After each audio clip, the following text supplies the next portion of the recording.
வணக்கம். ஆழிமகள் சேனலில் கவளை மீனை வச்சு சிம்பிள் லன்ச் மெனு எப்படி செய்யலாம் அப்படின்றத நாம் இன்றைக்கி பார்க்க போகிறோம்.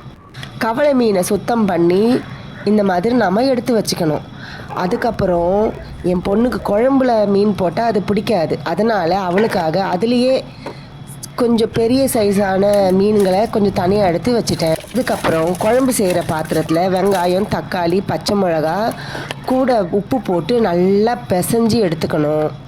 இது எண்ணெயில் போட்டு வதக்கலாம், ஆனால் எண்ணெய் நிறைய சேர்க்கக்கூடாதுன்றதுக்காக கையிலேயே அப்படியே பிசைஞ்சு எடுத்துக்கிட்டு அது கூடவே வீட்டில் செஞ்ச குழம்பு மிளகாத்தூள் தேவைக்கேற்ப நம்ம சேர்த்துக்கணும்.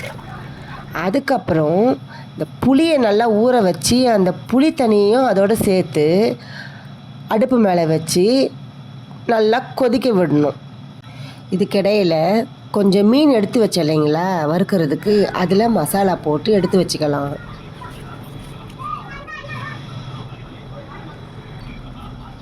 சாதம் ஒரு பக்கம் கொதிச்சுட்டு இருக்கு. குழம்பு கொதிக்குதான்னு பார்த்தா கொதிக்கலை. பிறகு சாதம் வெந்துடுச்சு. சரி, சாதத்தை வடிச்சிட்டு குழம்பு திறந்து பார்த்தா கொதிக்குது. அப்புறம் கொதிக்கிற குழம்புல குழம்புக்காக எடுத்து வச்ச மீனை சேர்த்துட்டு அது கூடவே வெட்டி வச்ச மாங்காய் துண்டுகளையும் அதோடவே சேர்த்துடணும். பிறகு தாளித்து அதோட சேர்த்துக்கலாம். அது எப்படின்னா, இன்னொரு பாத்திரத்தில் எண்ணெய் ஊற்றி மீன் குழம்புன்றதுனால வெந்தயம் போட்டு தாளித்தா நல்லா ருசியாக இருக்கும். வெந்தயம், சீரகம், தட்டி வச்ச பூண்டு, கருவேப்பிலை இதை போட்டு சேர்த்து நல்லா பொன் முறுவலாக நல்லா வறுத்து எடுத்து அதன் பிறகு அதை எடுத்து நம்ம கொதிக்கிற குழம்போட அதை சேர்த்துடணும்.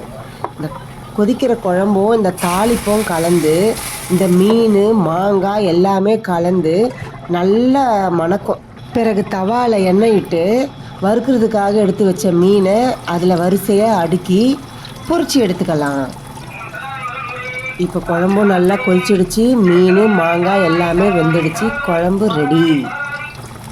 வறுத்த மீனும் தயாராகுது. மீன் ஒரு பக்கம் பொரிச்சதும் அதை அப்படியே திருப்பி மறுபக்கமும் பொரித்து எடுக்கணும்.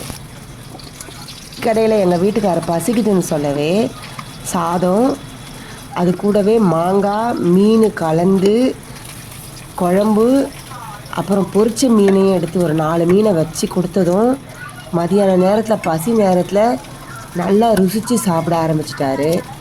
வீடியோ பிடிச்சிருந்தா சப்ஸ்கிரைப் பண்ணிவிட்டு லைக் பண்ணுங்கள். நன்றி நண்பர்களே.